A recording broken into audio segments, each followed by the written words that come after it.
उसका पूंछ को अगर जलाया जाएगा तो बंदर को सबसे कष्ट होगा, इसलिए उसके पूंछ में कपड़ा लपेट करके घी तेल डाल दे, जला दे। तो हनुमान जी सोच रहे हैं ऐसा रावण के मन में विचार देने वाला कौन है? प्रभु श्री राम। लंका का दहन रावण ने स्वयं भगवान के प्रेरणा से ही कराया, और हनुमान जी लंका जलाते कैसे? स्वतः ही रावण ने सहायता किया, उनके पूंछ में कपड़ा घी तेल डाल दिया। तो हनुमान जी कहाँ से अलग से वो कपड़ा और घी को ढूंढते, आग कहाँ से लाते? करने कराने वाले तो ठाकुर श्री राम हैं। और हम अगर अहंकार करेंगे कि मैं किया हूं तो यह हमारी मूर्खता है। दासत्व यानी कि दास, विचार करना सिर्फ बोलने का ऐसा नहीं।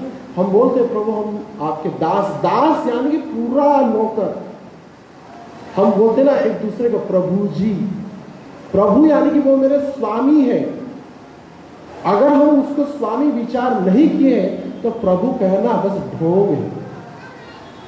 कहते ना प्रभु जी क्या लेंगे, क्या करेंगे, क्या करूंगा? इसका अर्थ उसके चरणों में, उन भक्त के चरणों में पूर्णतः समर्पण, शरीर से, वचन से और काय मतलब शरीर से, मन से, वचन से, तीनों स्वरूप से ही समर्पण होना ही प्रभु कहने का वास्तविक शब्द का तात्पर्य है। इसलिए दासत्व भाव भक्ति का एक उच्चतर स्थिति है। सब हो जाता है, दास बनना इतना सहज नहीं है। लेकिन गुरु ने जब दीक्षा प्रदान किए तब दासत्व संबंधी हमको दिए, और जीव का स्वरूप ही दास है। जीवेर स्वरूप है कृष्णेर नित्य दास। ये नित्य दास है, हम भी नित्य दास है, आप भी नित्य दास, सब है। लेकिन इस दासत्व को हम भूल गए। भूल जाने के कारण, भोग करने की प्रवृत्ति होने के कारण इस मायामय जगत में त्रिताप को पा रहे हैं, अनंत काल से पा रहे हैं। लेकिन साधु गुरु गौरांग की कृपा से अब अनुकूल समय आया। ये जीवन दूसरों की निंदा, चर्चा, सांसारिक भौतिक भोग को प्राप्त करने के लिए अगर जाएगा तो बहुत ही बड़ी दुख की बात है।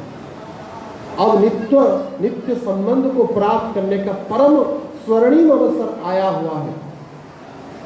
यह अवसर को हमेशा व्यर्थ बिताना नहीं चाहिए। ऐसे दास होकर के अगर हम मृत्युवरण करेंगे तो कृष्ण का दास कहला करके अनंत काल तक हम भी भगवान के सहित जुड़ जाएंगे। स्वर्णिम अक्षर में हमारा भी नाम विधिबद्ध हो जाएगा। संसार में अनेक व्यक्ति आते हैं, जाते हैं, लेकिन भगवान का भक्त ही अमर होता है। भगवान का जो दास है वो ही अमर है। चैतन्य महाप्रभु गोदावरी नदी के किनारे राय रामानंद राय को पूछते हैं कि इस जगत में कौन सबसे विख्यात है। महापुरुष स्वयं पूछ रहे हैं राय रामानंद राय को।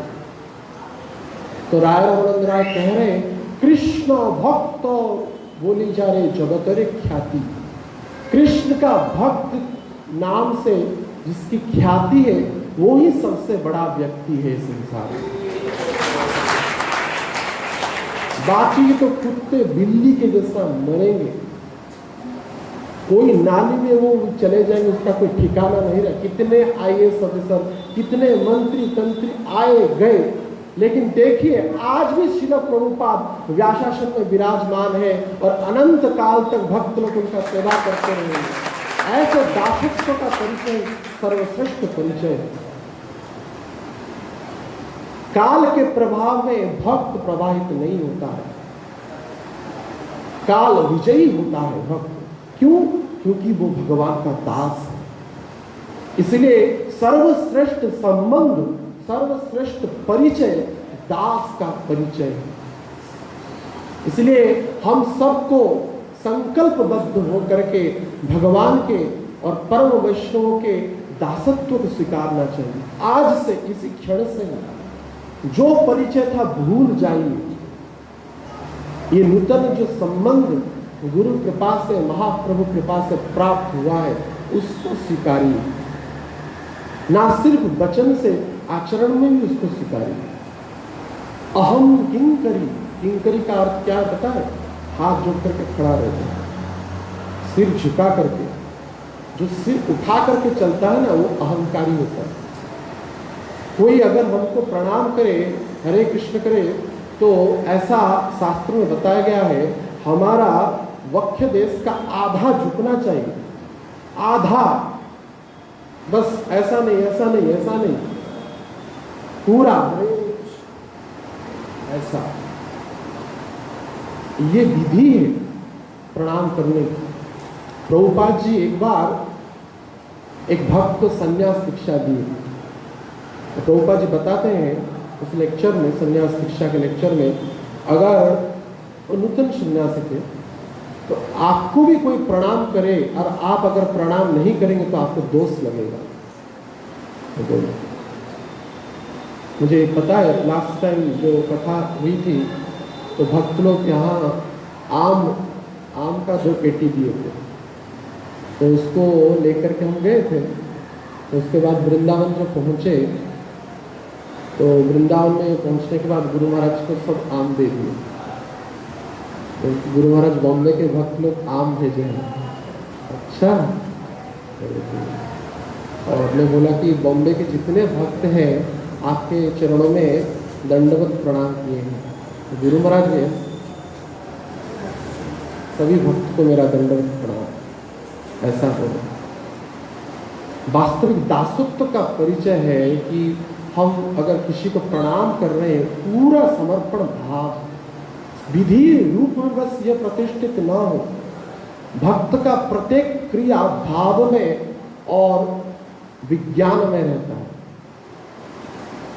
पूर्णतः समर्पित होकर के उसके चरणों में विनीत प्रणाम करता है। ऐसे दासत्व के संबंध को स्वीकारने में इतना आनंद है। जितना भक्ति में हम बढ़ेंगे उतना ही झुकेंगे।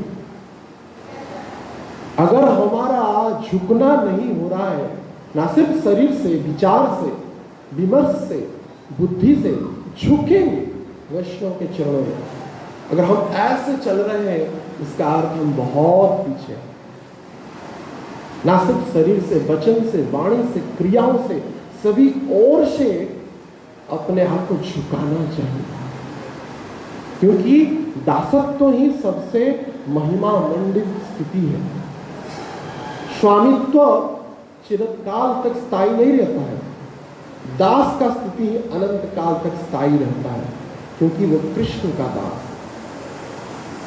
इसीलिए जीव का जो वास्तविक परिचय दास है, उसको स्वीकारना चाहिए। उसके बाद सख्यम कह रहे हैं प्रहलाद महाराज, सखा का भाव, वो स्थिति पता नहीं कब आएगा। बहुत उन्नत स्थिति है भगवान को सखा बोलना। भगवान कृष्ण मेरे सखा है, ये बोलना, ये स्वीकारना, ये अंतकरण में उसको प्राप्त करना इतना सहज नहीं है। सखाओं में मारामारी भी होता है, लड़ना झगड़ना भी होता है। क्या हम भगवान कृष्ण को मार सकते हैं? विचार कीजिए, ऐसी क्या सामर्थ्य आया है हमारा? बोलने में तो बोल देंगे, लेकिन वास्तविक क्या आया है? चैतन्य महाप्रभु कह रहे हैं चैतन्य चरितामृत में, सखा मोरे शुद्धा सखे करे स्कंद आरोहण, तुमी कोन बड़ लोक तुमी आम सखा शुद्ध सख्य में बोलते हैं कि कन्हैया, एक बार क्रीड़ा हो रहा था भगवान और उनके सखाओं में, तो ऐसा शर्त लगा हुआ था कि जो हारेगा उसको घोड़ा बनना पड़ेगा। और खेल में भगवान हार गए, और उस साइड में मधुमंगल था मधुमंगल बोला कन्हैया तुझको घोड़ा होना पड़ेगा और टुक टुक टुक करके मैं तुझ पे सवारी करूंगा। तो कन्हैया बोले मैं नंद का राजा हूं, नंद राजा का पुत्र हूं, राजकुमार हूं, मैं क्यों घोड़ा बनूंगा। तो सभी सखाओं ने विचार किया कन्हैया तो खेल का नियम पालन नहीं कर रहा, तो उसको कट्टी कर दो, खेल से निकाल दो। और सभी कन्हैया को खेल से निकाल दिए, एक साइड में रख दिए और सभी अपने आप को खेलने लगे।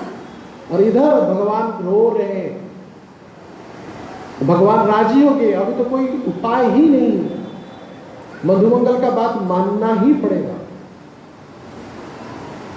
तो मधुमंगल बोला तुम ही कौन बड़ा लोग, तुम ही आमो शौ, तू कैसा बड़ा लोग है, तेरे पास 9 लाख गाय है, तो हमारे पास भी तो 5-6 लाख गाय है,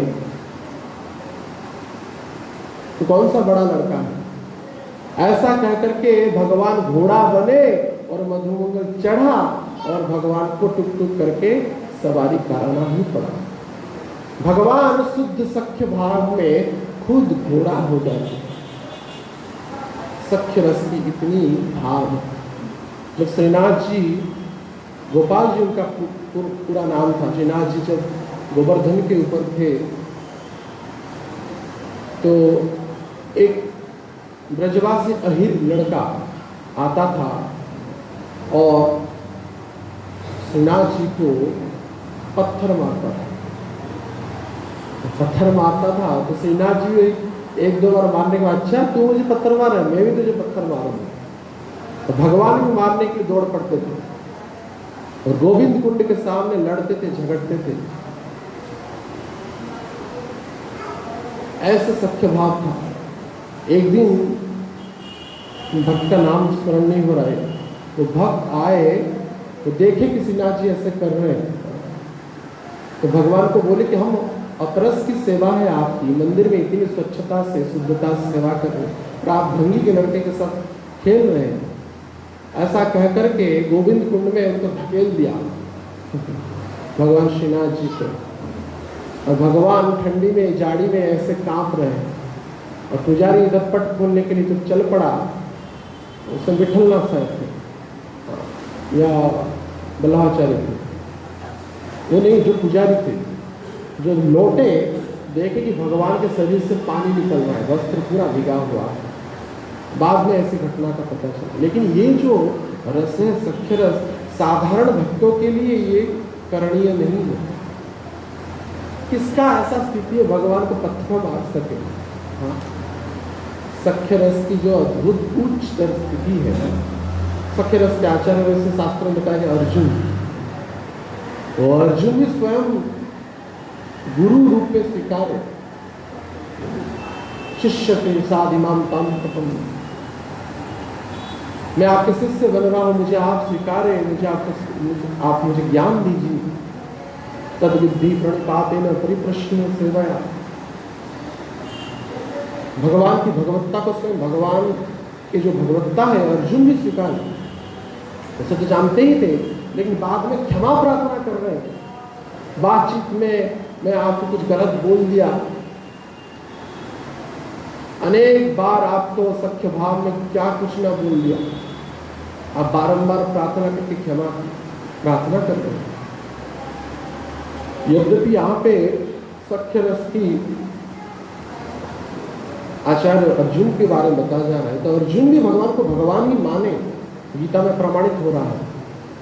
करिष्ये वचनम तव, अंतिम में कह रहे नष्टमोह स्मृति लब्ध्वा तत्प्रसाद में अच्युत स्मितोस्मि गत संदेह करिष्ये वचनम तव, मेरा मोह नष्ट हो गया आपके प्रसाद से, आपके कृपा से, और आप जो बोलेंगे अब मैं करूंगा। करिष्ये वचनम तव, तो इसलिए सभी संबंध में, चाहे सख्य हो, चाहे वात्सल्य हो, चाहे माधुर्य, दासत्व तो है ही, क्योंकि भगवान स्वयं विश्व ब्रह्मांड के अनंत कोटि ब्रह्मांड के अधिनायक है। उनके आगे क्या कितना समय तक टिक सकता है। वो तो हमारे नित्य स्वामी है और हम उनके नित्य दास हैं। ये दासत्व संबंध को स्वीकार किए भजन में अगर किया जाए तो सबसे बेस्ट है, सबसे उत्तम है। और भगवान कृपा करेंगे तो बाकी के जो उच्चतर संबंध है उनके कृपा से ही वो गुरु के द्वारा हमको प्राप्त कराएंगे। अंतिम में प्रहलाद महाराज आत्मनिवेदन के बारे में कह रहे हैं। आत्मनिवेदन यानी कि पूरा समर्पण, शरीर से, वचन से, मन से। और आत्मनिवेदन के आचार्य बने बलि महाराज। बलि महाराज ने जैसे संपूर्ण समर्पण कर दिया। गुरु महाराज नोएडा में बलि महाराज जी की कथा कह रहे थे, उसमें भी इतना रोए हैं। बलि महाराज जी जब 3 पाद भूमि देने के लिए बावन भगवान को बोले थे और 2 पद में तो भगवान ने सब नाप लिया और तीसरा पद देने के लिए कोई स्थान ही रिक्त नहीं था। और बलि महाराज प्रार्थना कर रहे हैं, ददामि बुद्धि योगम, आप ही बुद्धि देने वाले हैं। आपका भक्त अगर वचन विमुख हो जाएगा, और भगवान बोल रहे गरुड़ पास इसको बांध दो, अपने वचन देने में असमर्थ हो रहा है बलि महाराज जी। तो भगवान को दैन्यता से बलि महाराज प्रार्थना कर रहे हैं। वचन देने के बाद भी वचन से अगर मैं वचन को पालन नहीं कर पाऊंगा, जगत में आपकी भक्ति क्या महिमा रहेगा। हे भगवान, आप ही बुद्धि प्रदान कीजिए, कैसे मैं तीसरा पद भूमि भी दे सकता हूं। और उसके बाद भगवान की कृपा से बलि महाराज को विद्या क्षेत्र का युक्ति दिखाते हैं। जो संपूर्ण क्षेत्र को जय किया है तो क्षेत्रज्ञ यानी कि मैं, ये स्थान अब भी रिक्त है। आपका चरण कमल मेरे मस्तक पर स्थापित करके और मेरा तीसरा जो पद भूमि है वो भी देने का सार्थक कर दीजिए। पूर्ण रूप से समर्पण हो गए, अपना शरीर को भी दे दी। ऐसी आत्मनिवेदन, और आत्मनिवेदन करने के बाद इतनी आनंद आता है, भक्त लोग समझते हैं, अनुभव करते हैं। आचार्य लोग कहते आत्मनिवेदन तोया पदे करी होइनु परम सुखी। आत्मनिवेदन करने से परम सुख को प्राप्ति होती है। उसके बाद क्या होता है? दुख दूर गेला चिंता न रहिला, दुख दूर गेला चिंता न रहिला, चौदिगे आनंद देखी। दुख चला गया, आनंद उमड़ पड़ा। दुख दूर गेला, आनंद हम आनंद मदमस्त हो जाते। चौदिगे आनंद देखी, चारों ओर आनंद ही आनंद है। जब तक हमारा निज अभिमान रहता है तब तक ही हमारा मन में चिंता है, विविध प्रकार के चिंताओं से मुक्त नहीं हो पाते। जब तक हमारा स्वामित्व रहता है, हमारा प्रभुत्व रहता है। देखते हैं जैसे कि माँ के पास एक बच्चा, छोटा बच्चा अपने आप को पूर्णतः सुरक्षित अनुभूति करता है, उसको कोई टेंशन नहीं। सब्जी लाओ मार्केट से, चावल लाओ, रसोई करो, बस वो तो बिंदास है ना। बच्चा जैसे रहता, क्यों कि पूरा आत्मसमर्पित है। वो अपने माता के सिवा किसी को जानता ही नहीं है, पूरा समर्पित है। और कुछ समस्या होगा तो रो पड़ता है, बस सायरन बज जाए तो माता भागते हुए चली जाती है, अरे मेरे लाल को भूख लग रहा है, दूध पिलाती है, खाना देती है। वैसे ही भक्तों की स्थिति होना चाहिए, एक छोटा बालक के जैसा। भक्त बुद्धिमान नहीं होता है, बालक के जैसा निर्मोही होता है, सरल होता है। और सरलता ही वैष्णवता है। Simplicity is Vaishnavism.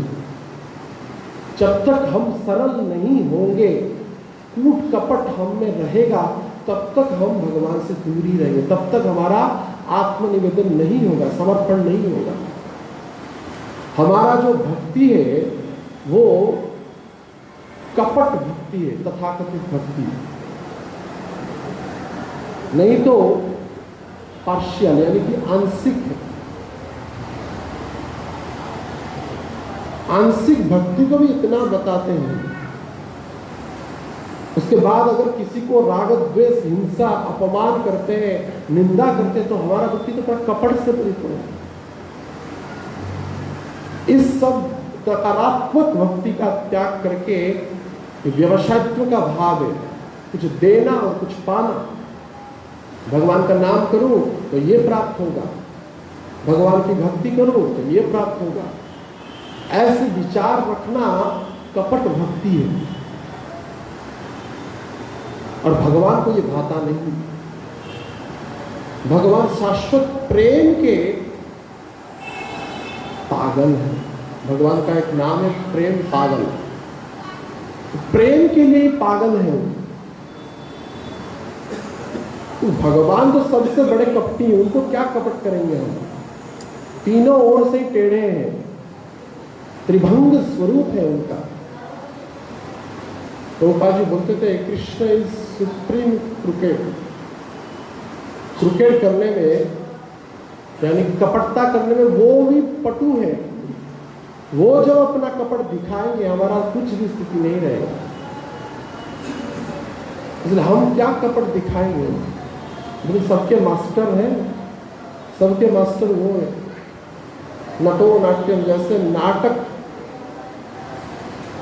नृत्य में जब या नाटक में जो उसमें किरदार होते हैं, जैसे उनको कंट्रोल करने वाला एक व्यक्ति होता है, जैसे नचाता है भगवान भी नचाने वाले हैं। इसीलिए पूर्णतः अपना निज अभिमान राग द्वेष का त्याग करके निरहंकार होकर के निस्वार्थ भाव से निष्काम भाव से पूर्णतः भगवान के चरणों में समर्पित होना ही आत्मनिवेदन है। इसमें कोई भी छिद्र नहीं, कपट नहीं, संदेह नहीं होना चाहिए। भगवान कहते हैं संशय आत्मा विनश्यति। जो संशय करता है मेरी कृपा को, मेरी भगवत्ता को, उसका भी विनाश होना है। इसलिए संशय रहित होकर के पूर्णतः विश्वास के सहित भगवान के चरणों में समर्पित होना चाहिए। निश्चित रूप से एक ना एक दिन आएगा, भगवान के भक्ति के द्वारा हम सबको ये स्थिति प्राप्त होगा ही होगा। तो भगवान के नाम का ही एक प्रभाव है। ऐसा नहीं कि ये सब असंभव है। अब खुद ही विचार कीजिए, भक्त होने से पहले कैसी स्थिति थी। अब खुद ही अपना जीवन के चरित्र को विचार कीजिए। परिवर्तन आया है या नहीं? आया है। प्रभुपाद की गुरु महाराज की कृपा है, आया है और आगे भी बढ़ेगा वो। लेकिन ये ध्यान रखना है कि अपराध नहीं करना है। बस परिवर्तन तो होगा ही होगा। ये परिवर्तन का ही समय है, पूर्णतः अनुकूल समय है। इसको धन्य कली कहा गया है। अब भी संत समाज का दर्शन हो रहा है, मंदिर निर्माण हो रहा है, श्री विग्रह प्रतिष्ठित हो रहे, भगवान का नाम का, वाणी का, शास्त्रों का प्रचार हो रहा है। ऐसा अनुकूल स्थिति कब आएगा कोई नहीं कह सकता। बहुत अनुकूल स्थिति है। यद्यपि कलिकाल है, लेकिन फिर भी देखिए कितना अनुकूल है। हम बारंबार विचार करते हैं कि अब नहीं लग रहा है कि हम बॉम्बे में हैं। बॉम्बे का जो स्थिति हमने सुना था, अभी लगभग 12-13 दिन हो गया। आज ही सुबह हम डिस्कस कर रहे थे, लग नहीं रहा कि हम बॉम्बे में हैं। सुबह उठते तो भगवान का प्रसाद, भगवान के भक्तों का दर्शन, संध्या से भगवान की कथा की चर्चा, भगवान के विषय नृत्य करना, नाटक करना, श्लोक का पाठ करना। ये कहाँ बॉम्बे माया नगरी में? ये तो बैकुंठ का ही निवास है। ये बैकुंठ का निवास है। श्रील प्रभुपाद जी के कृपा से, श्री राधा राष्ट्रहरि की कृपा से अभी सर्वत्र लग रहा है। और जब भी जा रहे हैं, विरार जा रहे हैं, तो जो भी देख रहा है हरे कृष्ण बोल रहा है।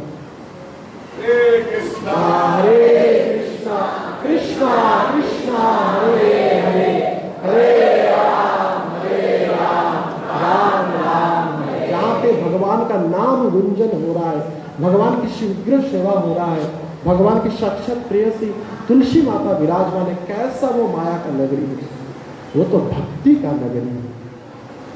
ऐसे भक्ति के नगरी में आनंद ही आनंद है।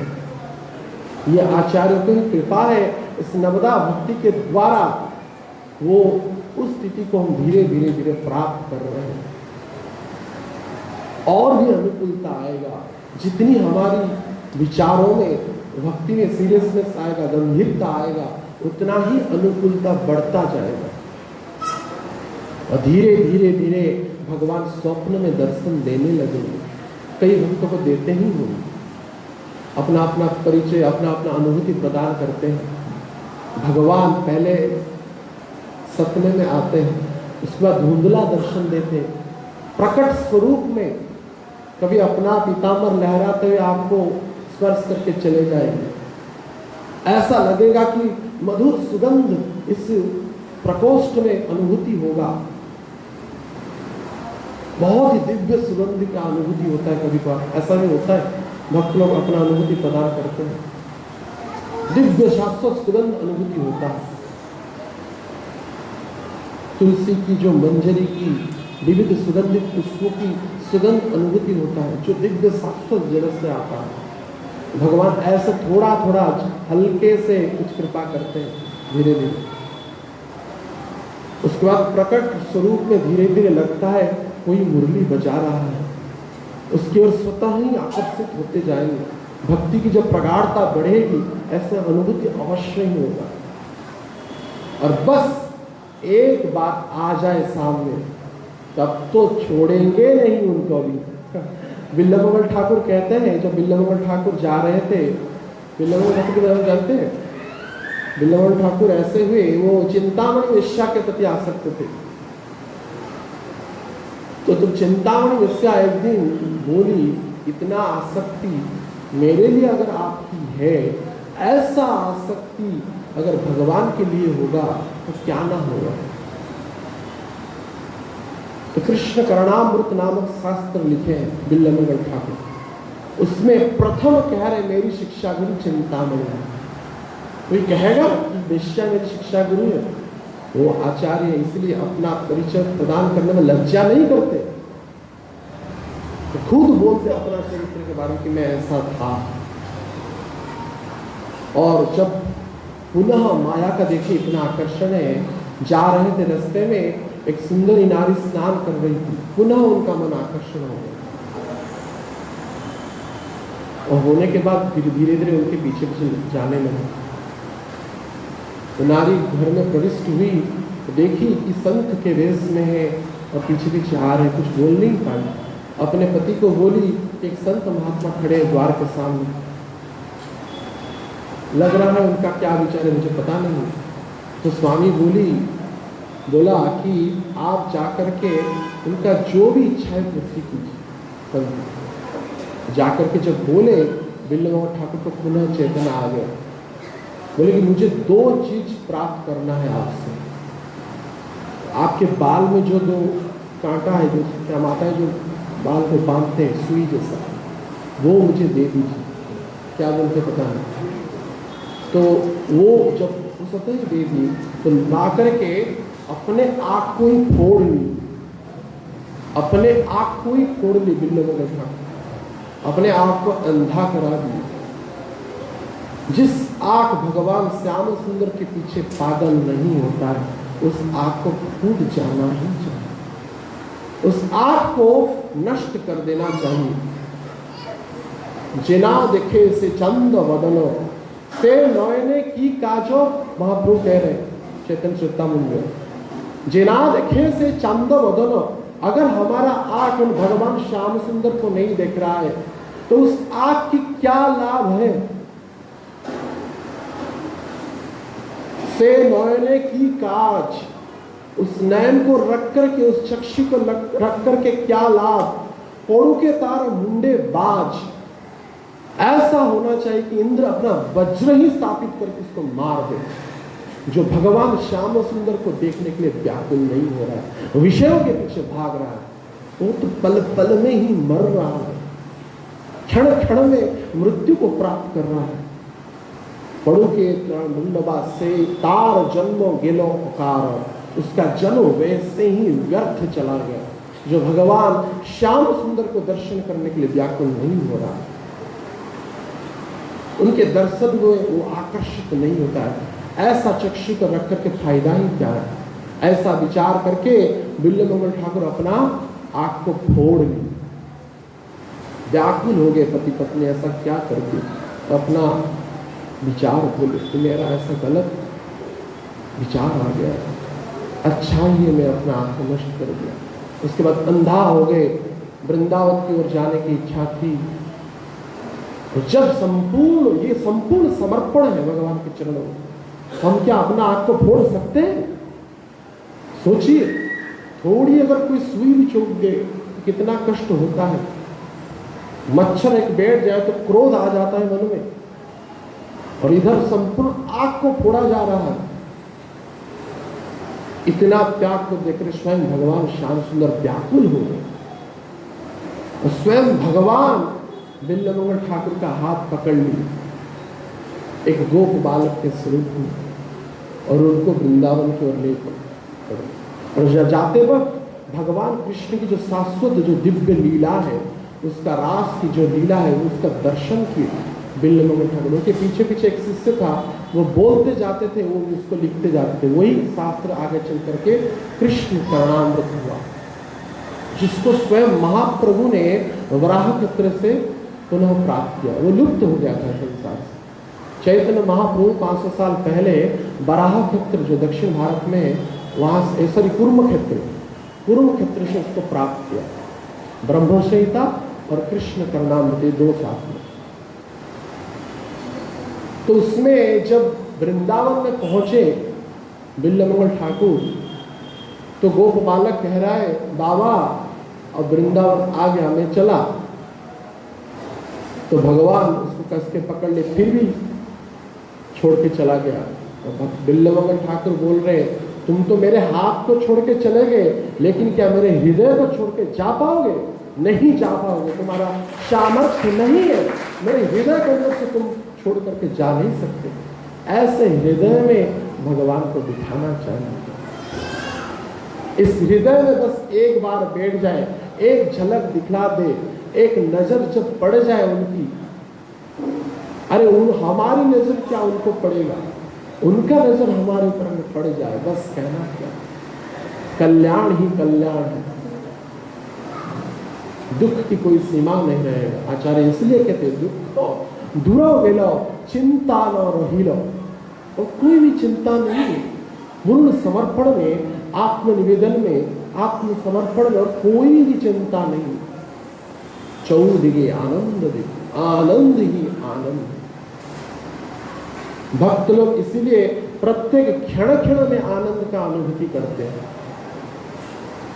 क्षण क्षण में ऐसा कोई नहीं समझ जाता कि उनको, कहते ना इंग्लिश में, बोर नहीं होते भक्त। आनंद ही आनंद। अगर बोर हो रहे, इसका अर्थ हम भक्ति ठीक से नहीं कर रहे, कोई ना कोई कमी है, इसके कारण हमको ऐसी अनुभूति हो रहा है। क्योंकि भगवान का जो नाम है, भगवान की लीला है, भगवान का जो चरित्र है, शाश्वत है, चिन्मय है, काल से परे है। ऐसे शाश्वत भगवत लीला को कैसे अरुचि लगेगा हमको? इसी स्थिति में, आत्मनिवेदन स्थिति में पूर्ण रूप से पूर्णानंद को हम प्राप्त करते हैं। आनंदानुधिवर्धनम प्रतिपदम, महाप्रभु कह रहे, पूर्ण अमृत आस्वादनम। प्रति पद पद में, क्षण क्षण में पूर्ण अमृत का आस्वादन करते हैं। ऐसी अमृतमय भक्ति को त्याग करके ऐसे कृपालु भगवान, ऐसे सुंदर भगवान, ऐसे मनोहोमकारी भगवान को त्याग करके किसका भजन किया जाए? इतने कृपालु है, इतने दयालु है, ऐसी उनकी दया है। विष देने वाली पूतना का भी उद्धार कर दिए, माता का गति प्रदान कर दिए। ऐसा कोई दाता हो सकता है इस जगत में? कभी नहीं। भगवान बस विचार के ब्रज में वो आई थी, किसी भी उद्देश्य से भी होना, उसको माता का गति प्रदान करे। इसका शरीर जब जला, उसके शरीर से अगुरु चंदन का दिव्य सुगंध निकला। भगवान शाश्वत जगत में उसको माता का गति प्रदान की। भगवान की ऐसी कृपा है, भक्तों को दया करते ही है, करते ही है। ऐसा कभी भी संदेह नहीं करना चाहिए कि हाँ इतना भक्ति की मर्यादा है, भक्ति की इतनी उच्चतर स्थिति है, क्या हमको ऐसा प्राप्त होगा? गुरु महाराज कहते निश्चित होगा, क्यों ना होगा। परीक्षित महाराज के विषय में बोल रहे थे, उनके मन में संदेह हुआ कि 7 दिन का समय है। अरे खटवांग महाराज को 1 मुहूर्त में प्राप्त होगा, तो 7 दिन की बात। ऐसे देखा जाए हमारे लिए तो उतना भी समय नहीं है, लेकिन दूसरी दृष्टि में देखा जाए तो समय भी बहुत है। इसलिए प्रत्येक समय में पूर्ण भक्ति से भगवान के चरणों में समर्पित होना चाहिए, और तब जाकर के दुख का कोई भी सीमा नहीं रहेगा। क्योंकि भगवान का स्वरूप सब चित आनंदमय, और भगवान स्वयं कह रहे ममय वंश जीव लोको जीव भूता सनातन। हम भी सनातन है। भगवान विभू है, भगवान सागर है, तो हम सागर के कण के जैसा है, लेकिन फिर भी उनके अंश है। हम कोई वेश्या का संतान नहीं, हम भी उन कृष्ण के संतान, हम भी उन परम पुरुष भगवान के संतान हैं। यह हमारा परिचय है, उनके दास है, उनके संतान है। बीजक कदम पिता, भगवान उद्घोष दे रहे हैं, सबके सामने बोल रहे हैं मैं पिता हूं। तब भी हम अगर उनकी इतनी प्रतिज्ञाबद्ध होकर के कह रहे नौमे भक्त प्रणश्यति, मेरी भक्त का कभी नाश नहीं हो सकता, ऐसी स्थिति में अगर भगवान के चरणों में हम आत्मनिवेदन नहीं करेंगे, समर्पण नहीं करेंगे, तो किसके चरणों में करेंगे? संसारी जो पुरुष होते हैं अपने आप को कितना भी चेष्टा करे, उनसे कम से कम उनके भय से मुक्त नहीं हो सकते। संसारी पुरुष अगर बोलेगा मैं तुमको शरण में लेता हूं, हो सकता है जगत के जितने भी लोग हैं उनसे आपको सुरक्षित कर देगा, लेकिन अपना शरण से मुक्त नहीं कराएगा। भय बना रहेगा कि मैं इस व्यक्ति के शरण में हूं। लेकिन भगवान ऐसा शरणदाता है, जिस किसी को शरण लेते वो भी दास बन जाते, भक्त के दास बन जाते हैं भगवान। ये भगवान की स्थिति, भगवान का प्रेम है। ये भगवान कभी विचार नहीं करते हैं कि मैं इसका स्वामी हूं, मैं इसका प्रभु हूं। इसलिए तो भक्त की कष्ट में स्वयं भगवान आकर के उनकी सेवा करते हैं, उनकी शुश्रूषा करते हैं। भक्त भगवान को पूजता है और भगवान भी भक्त को पूजते हैं। ऐसे दयालु दाता भगवान और कोई नहीं। ऐसे कृपालु, ऐसे दयालु भगवान को छोड़ करके किसका भजन किया जाए?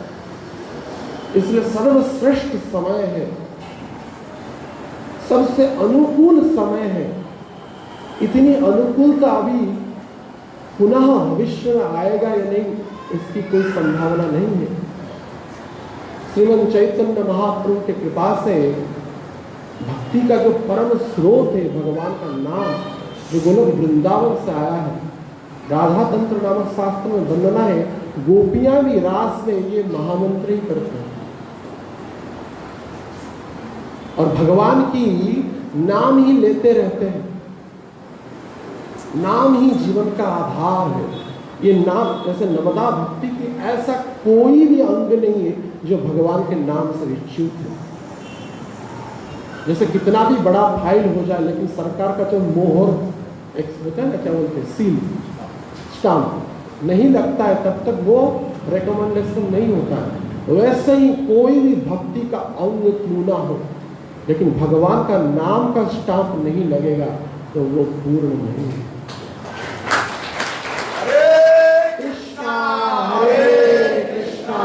कृष्णा कृष्णा हरे हरे, हरे राम राम राम हरे हरे। इस नवदा भक्ति के प्रत्येक अंग में ही भगवान का नाम है। नाम होते सर्व सिद्धि हुई सदा। नाम के द्वारा समस्त सिद्धि प्राप्त होगा ही होगा।